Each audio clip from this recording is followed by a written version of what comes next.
நீங்கள் நிபந்தனையின்றி நேசிக்கப்படுகிறீர்கள். நீங்கள் தனித்துவமானவர். எதுவும் உங்களை மாற்ற முடியாது.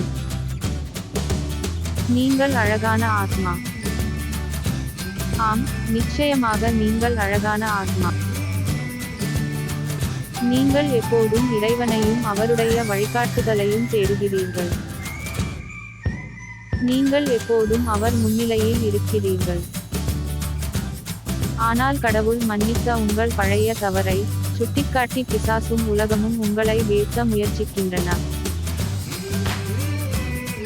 நீங்கள் மோசமானவர் இல்லை. நிச்சயமாக, பிசாசின் சூழ்ச்சியின் காரணமாக நீங்கள் நீண்ட காலத்திற்கு முன்பு பாவம் செய்துள்ளீர்கள். தந்தையாகிய கடவுள் அதை மன்னித்து மறந்துவிட்டார்.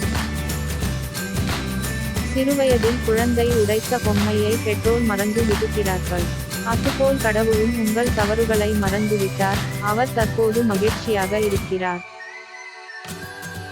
நாம் முழுமையாக சரணடைந்தால் அவர் நம் எதிர்காலத்தை கவனித்துக் கொள்வார்.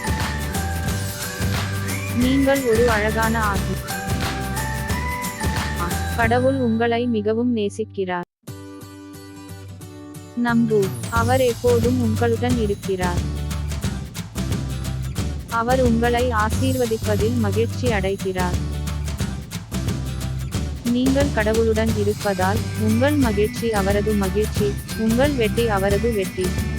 கடவுளிடமிருந்து உங்களை எதுவும் பிரிக்க முடியாது.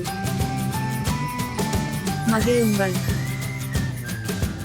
மலைகள் நிலை சாயினும் குன்றுகள் இடம் பெயரினும் உன்மீது நான் கொண்ட பேரன் போ நிலை சாயாது, என் சமாதான உடன்படிக்கையோ அசைவுறாது என்கிறார் உனக்கு இரக்கம் காட்டும் ஆண்டவர்.